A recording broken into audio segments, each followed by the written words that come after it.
Hola queridos, I am in San Antonio, Texas today with Melanie and Morgan from Texas CASA. Thank you ladies for joining me. We're going to talk a little bit about who you are and what you do in Texas CASA, but also about leadership because you are both in leadership roles in your organization. So Melanie, tell me about yourself. Right, so my name is Melanie Jáuregui. I'm the Development and Events Coordinator for Child Advocate San Antonio. I'm from the south side of San Antonio. I did go to Providence High School, and then I furthered my education at Texas State University. Go Bobcats! I got into CASA about 3 years ago as a CASA volunteer, and so that's kind of what started my journey. And I've been with CASA in the recruitment department and then with development, so that's kind of like how I started my CASA career. Awesome. Great. And Morgan, tell us about you. I am Morgan. I was actually born in Kansas. I'm a Kansas girl, but I did graduate high school in San Antonio. I went to Reagan High School, and then I went back to Kansas for college, so I'm still a cat, kind of. I'm a wildcat, not a bobcat, sorry. And my experience with CASA kind of started there. I was in AmeriCorps Vista, working with the school districts in Manhattan, Kansas, and so CASA program in Manhattan was really, really helpful with our mentoring program that we were creating, and they let us use a lot of the stuff that they had already put together and already had so that we could use it for our program and continue their good work. So that's kind of where I started with CASA. When I came back here, I was actually with the health department and worked a lot with CASA for my events that I was planning for the health department. And once a job popped up on CASA, I was like, yes! Anybody who gets involved with CASA does it for a reason. So why CASA? Why CASA? I mean, you get to help serve kids who are hurting, and I feel like what is better than helping serving kids, and on our end, it's more of getting the advocates in to help serve the kids. CASA just has a mission that is relatable to anybody, and it's just amazing. That's the great thing about CASA is that you don't have to be have a legal background. You don't need to grow up even having children. We have advocates from all different walks of life. I think that's why it's so unique. It's a different type of volunteer experience, but anyone can apply. Anyone who has a heart to serve our community can definitely inquire and learn more about us. One thing that I've learned is that leadership a lot comes from having a servant's heart. So, but you learned that from somewhere. So can y'all share with me and the audience as to who the leaders in your life, maybe who they were as you were growing up or who they are now? You know, growing up, my mom really was kind of the person who introduced me to helping and serving in the community. She always had me and my brothers out volunteering with her. Every year we go to different volunteer things, and so I kind of grew up with that experience of volunteering, and I've always just wanted to be in the service area. Originally wanted to be a doctor, but I think being in the community and actually hands-on is just so much more amazing. But definitely my mom is one of those big heroes in my life. I would say my dad, he has a servant's heart.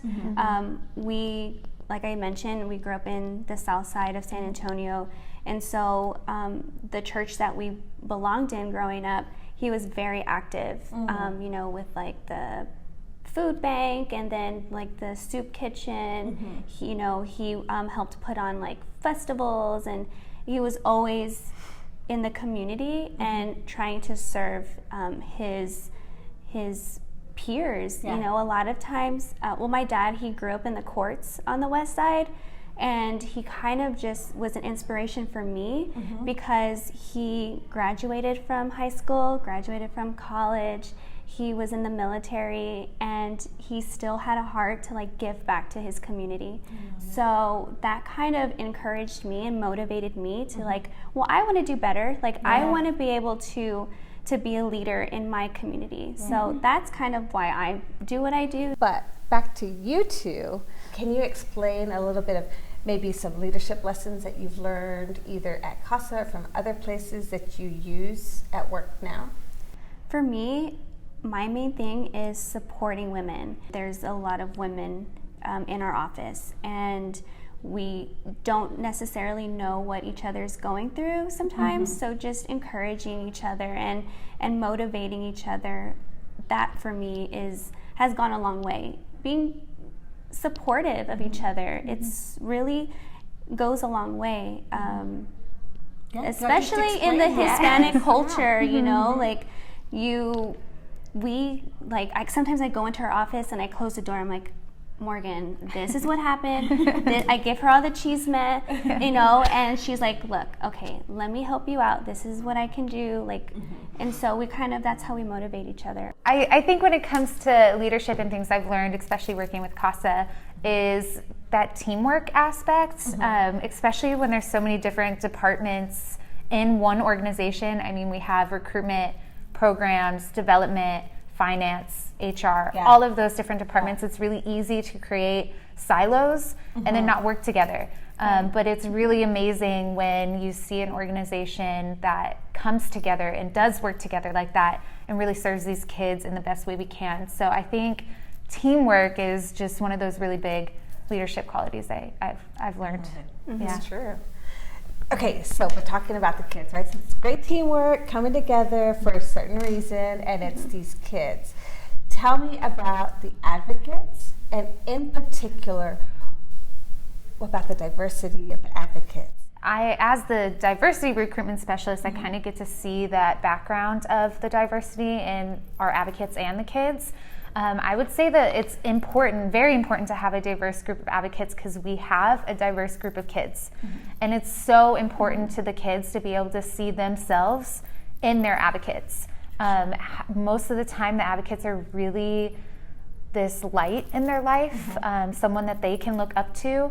And it's so much more helpful when you can see yourself in that person because you can see where they came from, and then you're able to grow just like they did or be where they are, and just kind of inspires them and themselves that way. So it's so important to have a diverse group of advocates, for sure. Well, when I was a CASA volunteer back in 2017, I served on a case for this little girl. She was about 3 years old, and she had gone through several types of abuse and neglect. Her dad was incarcerated at the time, and her mother we could not find her.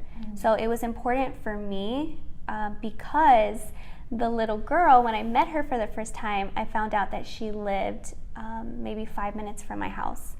And that was the most heartbreaking thing, is because you don't know what goes on in your community until you're in the trenches. I was able to connect the family with services, and I was able to, visit the child at school and take her out and do fun things. Through that whole year, I was by her side, and at the end of it, when the case closed, and she ended up being adopted by her grandparents. It was so sweet because she gave me a hug and she was like, "I love you," and I was like, oh my gosh, that was the most rewarding, fulfilling thing, and that was the reason why I volunteered in the first place.